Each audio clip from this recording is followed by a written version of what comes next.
Ah non, si, c'est bon. Voilà, tu peux y aller. D'accord. Alors,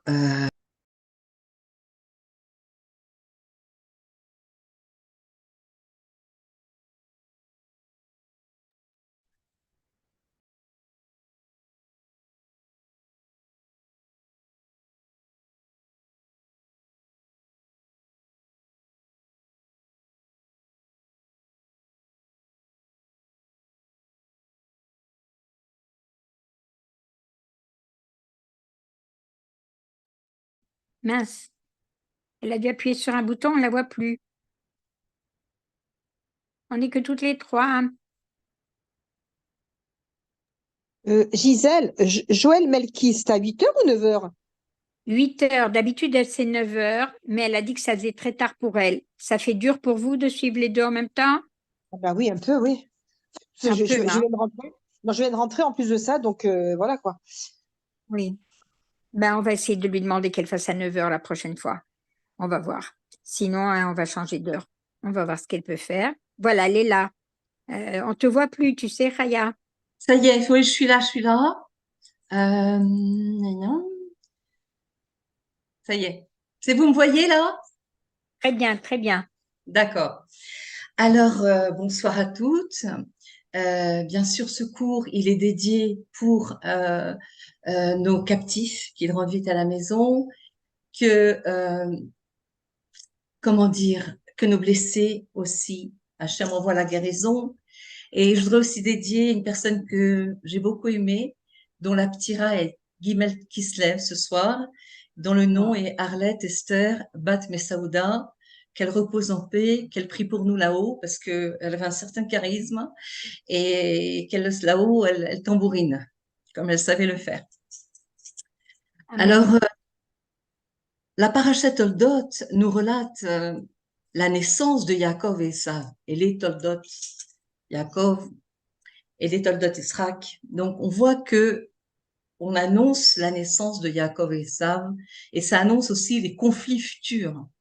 Pourquoi? Parce que Esav, on va voir tout au long de la paracha, vend son droit d'aînesse à Yaakov, hein, et on sait que le droit d'aînesse à l'époque, eh bien, c'était le travail des Kohanim. C'était donc il a refusé de faire le service.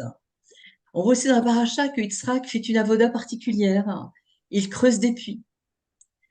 Et aussi, c'est le point sur lequel nous allons nous attarder, il y a une stratégie de Rivka, donc la femme d'Yitzhak, qui va leurrer son mari et qui va faire en sorte que Yitzhak, que Yaakov se déguise en Esav pour recevoir les bénédictions.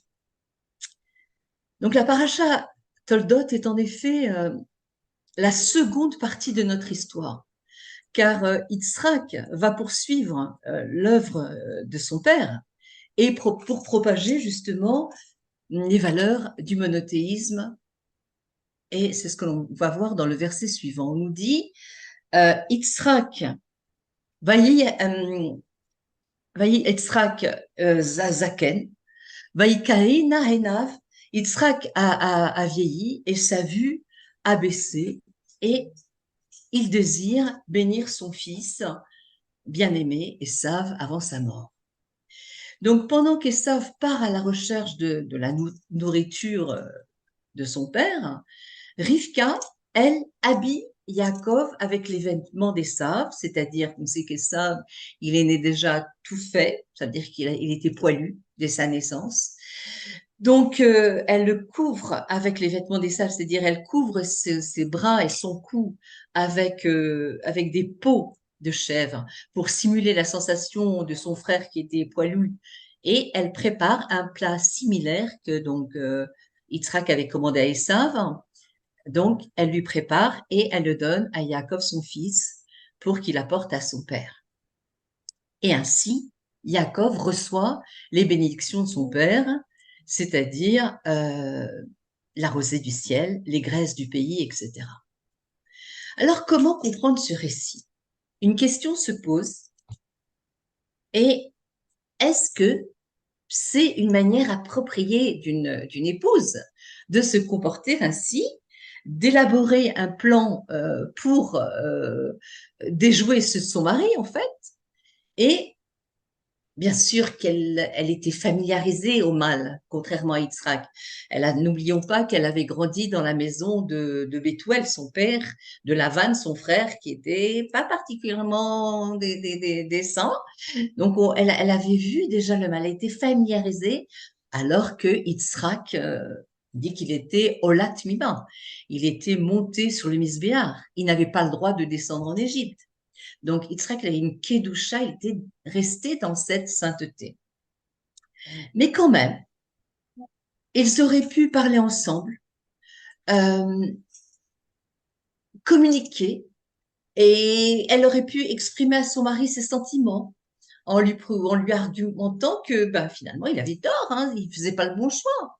Le tzaddik, le juste, c'était pas Esav, c'était Yaakov qui devait mériter les bénédictions. D'ailleurs, c'est vrai que la Torah nous décrit Yaakov comme étant Ishtam, Yoshev Walim, c'était un homme qui avait la tmimout, donc en hébreu, tam, c'est pas le tam de la Haggadah, tam ici, tmimout, ça veut dire l'intégrité, ken libo, ken piv, comme était son cœur, était sa bouche, il était intègre. D'autant plus, on nous dit Yoshev Walim, il était assis dans les tentes, c'est-à-dire les tentes de la Torah. Tandis que Esav était Ish Saïd, un chasseur habile. Ish Sadé, un homme des champs, un homme rustre. Donc, il est normal que Rivka favorise Yaakov pour de bonnes et de justes raisons. Et de plus, on sait que Esav, le chasseur, l'homme qui a méprisé son droit d'aînesse, qu'il a vendu pour un plat de lentilles, était clairement un homme qui était plongé dans la matérialité du monde, ce qu'on pourrait dire aujourd'hui un épicurien, épicure, c'est-à-dire que satisfaire son corps uniquement, et qui n'était donc pas destiné à être le fidèle serviteur de Hachem. Et l'alliance, bien sûr, devait passer par Yaakov, qu'on dit Ishtam Yoshev Ohalim. Donc les descendants de Yaakov, eh bien, sont devenus, Yaakov Israël, sont devenus la nation Israël, qui dispense au monde Hachem Echad, tandis que Esav a engendré la nation édomite avec sa culture de pouvoir impitoyable et ses grandes réalisations matérielles. Alors, pourquoi Rivka n'a-t-elle pas partagé cette idée avec son mari au lieu d'agir comme elle l'a fait? Finalement, elle disposait d'arguments irréfutables.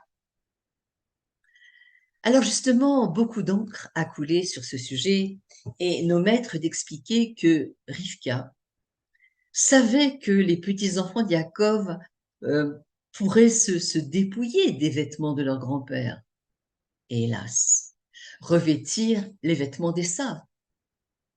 Finalement, notre mère Rivka était consciente qu'un jour viendrait où le juif pourrait être contraint de remplacer le costume de Yaakov par celui d'Ésav. Et se dire que finalement, à l'intérieur, il serait juif, mais à l'extérieur, il chercherait à ressembler à Ésav. On connaît cet argument-là, c'était le mouvement de la Scala.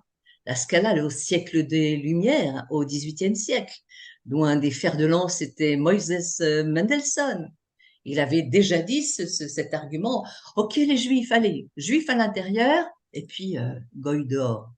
On sait, si on étudie la vie de ce fameux Moses Mendelssohn, tous ses enfants se sont pratiquement convertis au christianisme. Donc finalement, Rivka a compris, comme seule une mère peut comprendre, la confusion et l'ambivalence qui pouvaient consumer ses descendants après des milliers d'années d'histoire tumultueuse, de pérégrination. Rivka a pressenti la crise d'identité du juif à l'ère moderne, désireux de s'intégrer parfois et même de s'assimiler parmi les autres nations, adopter la culture. Et c'est vrai qu'elle aurait pu persuader son mari en donnant des arguments à l'appui, comme on a dit, d'accorder les bénédictions à Yaakov. Mais alors, nous disent nos sages, ces puissantes énergies spirituelles que sont les brachot que Yitzhak a donné à Yaakov auraient été transmises finalement au Yaakov d'autrefois, au Yaakov qui ressemblait à l'intérieur, il était à l'intérieur comme à l'extérieur. Le Ishtam Yoshev Walim, l'homme intègre assis dans les tentes de la Torah. Et c'est ce qu'a Rivka a pensé, le Yaakov qui s'enfermerait dans le... Est-ce que justement ce Yaakov de l'ère moderne serait celui dont on parle à l'époque de la paracha? Et Rivka, justement, elle a pensé que Yaakov s'enfermerait dans le mouvement attirant de la laïcité et ressemblerait à Esav. Et dans ces cas-là, il pourrait se perdre. Il pourrait se déconnecter de notre peuple.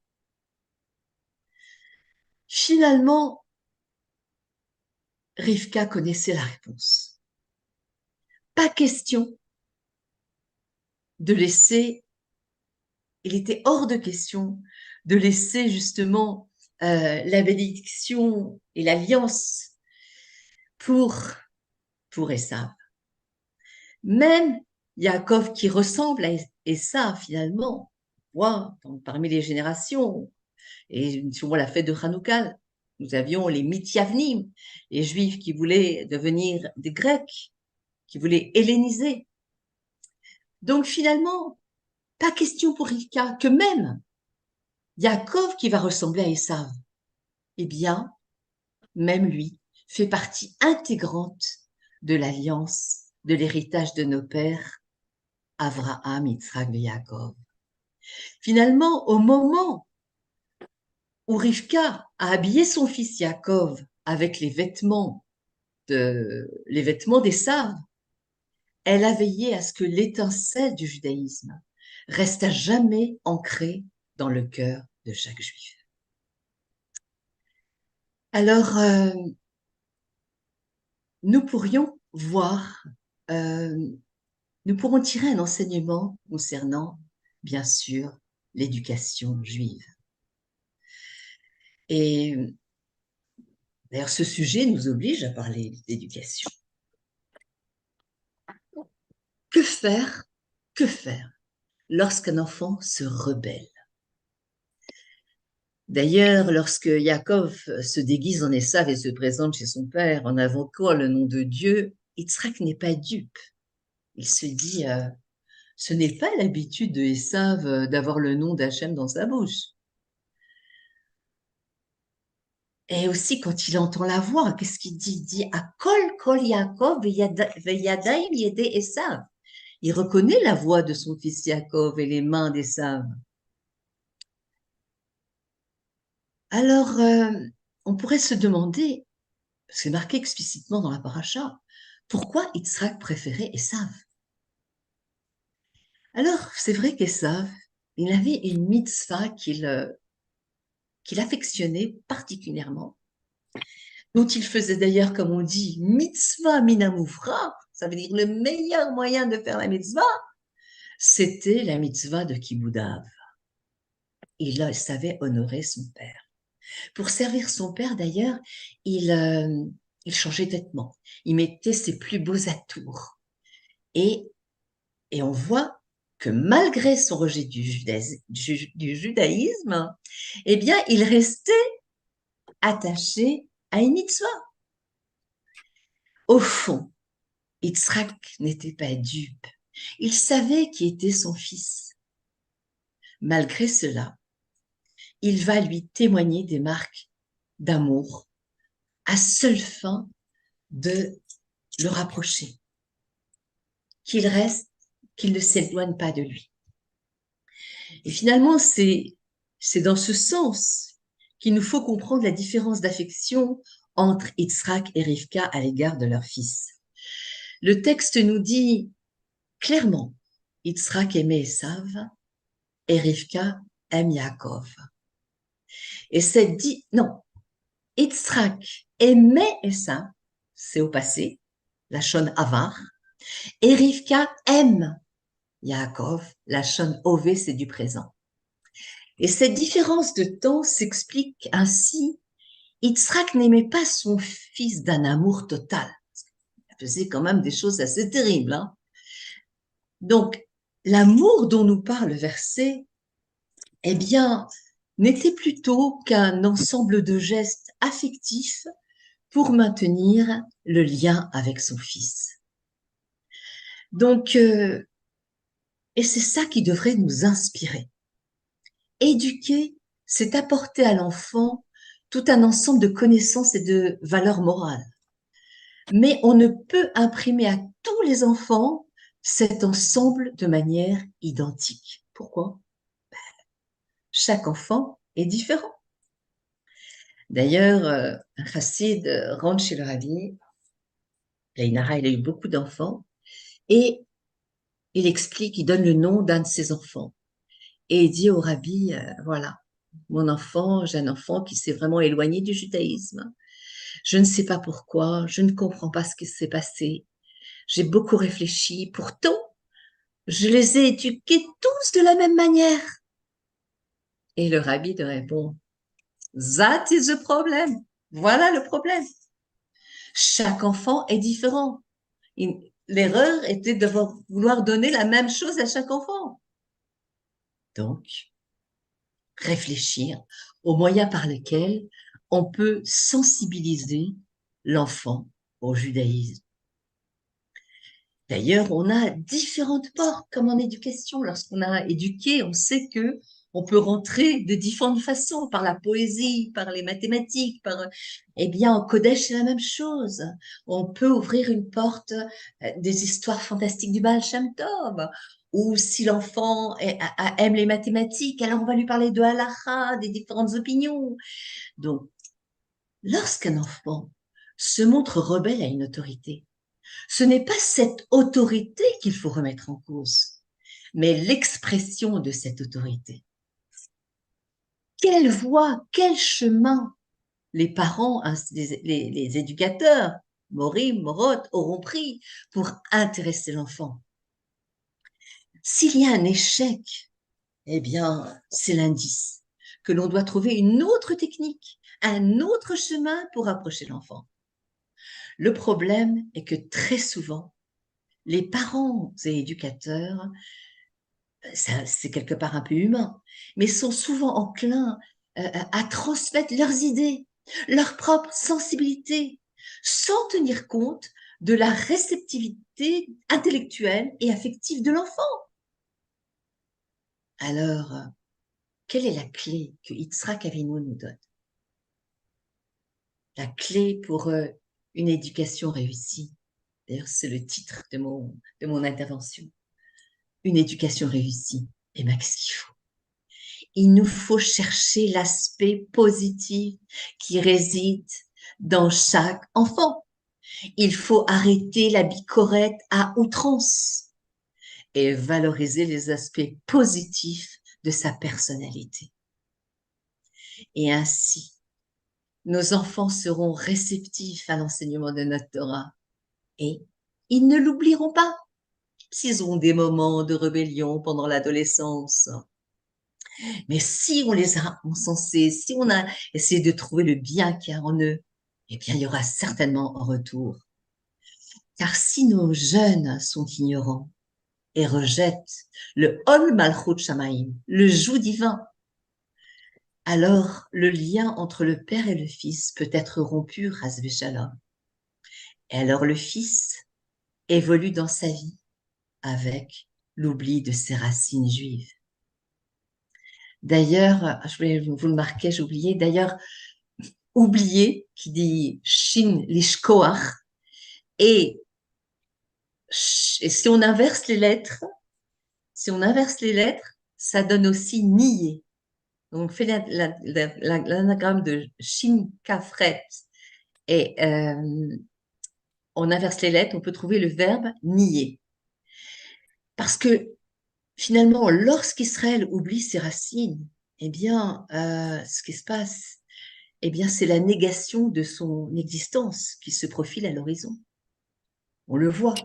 Pendant la Deuxième Guerre, il y a eu les négationnistes après, qui ont vu le jour.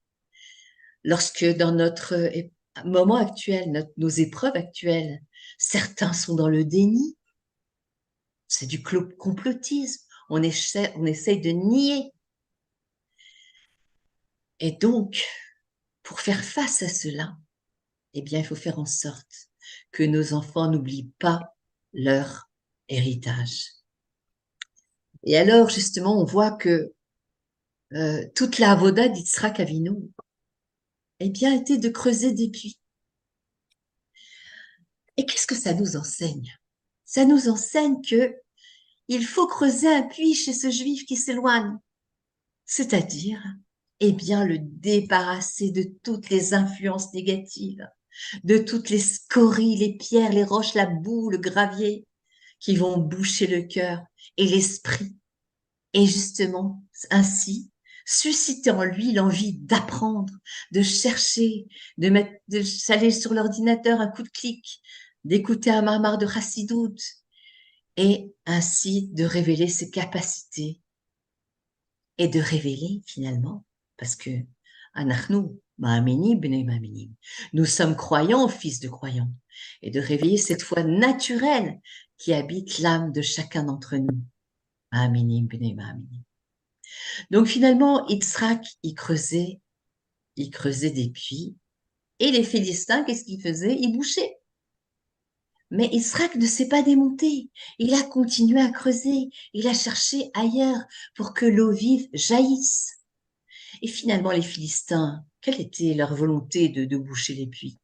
Eh bien, c'est de ramener les hommes que finalement Avram Avinu, Yitzhak Avinu avait ramené au monothéisme, à Hashem Erad, les ramener à l'idolâtrie, afin de laisser se déverser leur pulsion, leur âme animale, leur pulsion mauvaise. Alors finalement, Yitzhak Avinu nous montre que l'on ne doit jamais perdre patience, que Assur l'Etièche, on ne doit jamais désespérer d'un enfant. Et si l'on intensifie nos efforts et on prie Hachem et on demande l'aide de notre tzadikim et l'aide du rabbi le rabbi a tant œuvré pour l'éducation. D'ailleurs, le mot éducation, si on voit son étymologie, ça veut dire nourrir, d'accord? Educate, nourrir. Éduquer aussi, c'est tirer hors, conduire hors, c'est-à-dire en un mot, élever, s'élever vers le Ein Sof, s'élever, faire surgir nos bonnes midotes qu'il y a dans chaque enfant juif. Et donc, si l'on intensifie nos efforts, comme l'a fait Yitzhak en creusant encore les puits et puits, alors la lumière surgira. Comme on l'a vu au cours de ces événements actuels que nous vivons, nous voyons ces jeunes qui veulent mettre les tefilines, ces jeunes filles qui veulent allumer les bougies de Shabbat. Donc, il y a un retour certain qui se fait parce qu'en chacun de nous, il y a une âme pure qui ne désire qu'à s'épanouir et à servir à Kadosh Baruch Hu. Voilà. Bien fini, merci beaucoup. Voilà. Merci beaucoup. On n'est que de bonnes nouvelles. Bezrat Très Hashem. Nekudat Razak, Mamash. Merci Très Gisèle. Et à concret en bientôt. plus. Comment? Voilà. Je dis c'est concret pour les mamans qui ont des soucis avec l'éducation des enfants, même s'ils sont déjà adultes. Bien sûr, bien sûr. Et nous, on sait qu'on était prof des écoles, on a éduqué Gisèle et on sait de quoi on parle. Chaque enfant, il y a un trésor. Il ne faut jamais désespérer. À bientôt, en tout cas. Rak Besorotovot. Merci Merci beaucoup. beaucoup. Merci beaucoup. Merci À beaucoup. bientôt. Bezrat Hashem. Merci Gisèle. À tout à l'heure. Yitzhak. Je vais vous Bezrat Hashem. reconnecter Dans une Ah oui. demi-heure. dans une demi-heure. Voilà. À tout à l'heure. Bisous.